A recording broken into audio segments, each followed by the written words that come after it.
Candy land کی کہانی۔ دوستو، آج ہم آپ کو جس جگہ کی کہانی سنانے جا رہے ہیں یہ ہماری دنیا سے بالکل الگ دنیا ہے۔ یہ جگہ ہے ایک کینڈی لینڈ۔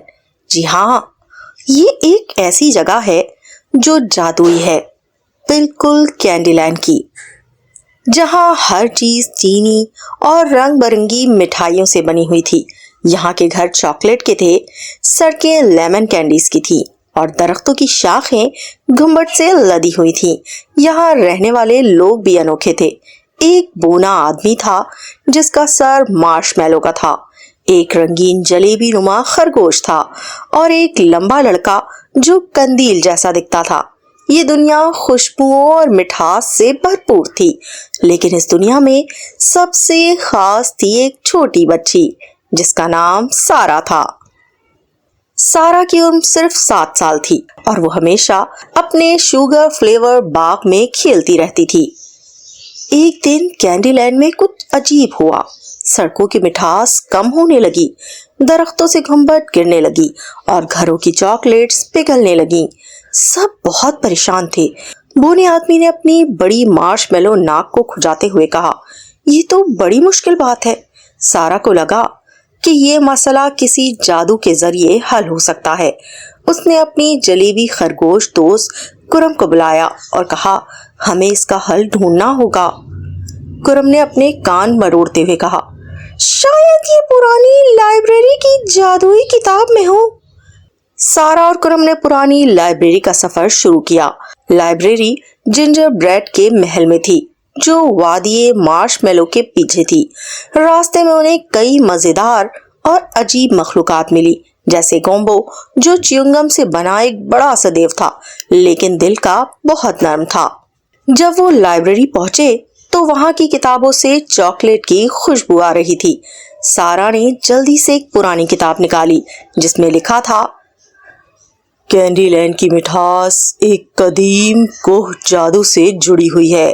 اگر کوہ جادو کی روشنی بجھ جائے تو کینڈی لینڈ کا سب کچھ ختم ہو جائے گا۔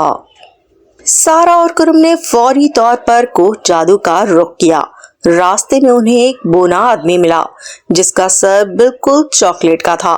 اس نے ان کو کہا، کوہ جادو جانے کے لیے تمہیں ریمبو برج پار کرنا ہوگا، جو صرف اس وقت نکلتی ہے جب کوئی سچی خوشی سے گانا گاتا ہے۔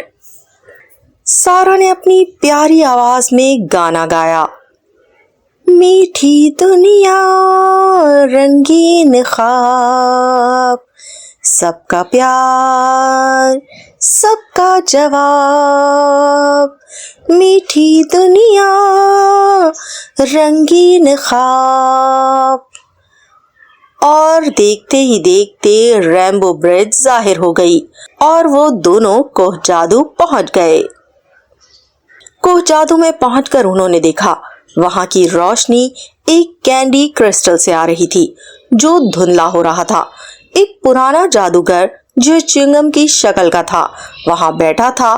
اس نے کہا، یہ سب تبھی چمکے گا جب کوئی اپنی سب سے قیمتی چیز قربان کرے گا۔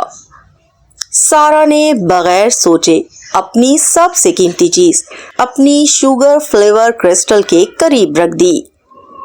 وہ فوراً چمکنے لگا اور کینڈی لینڈ میں سب کچھ ٹھیک ہو گیا۔ سب نے سارا کا شکریہ ادا کیا۔ وہ نے آدمی نے کہا، تم کینڈی لینڈ کی سب سے بہادر بچی ہو۔ جشن منانے کے لیے کینڈی کے آسمان میں رنگین فوارے نکلنے لگے۔ سارا نے مسکراتے ہوئے کہا، کبھی کبھی سب سے بڑی قربانی سب سے زیادہ خوشی دیتی ہے۔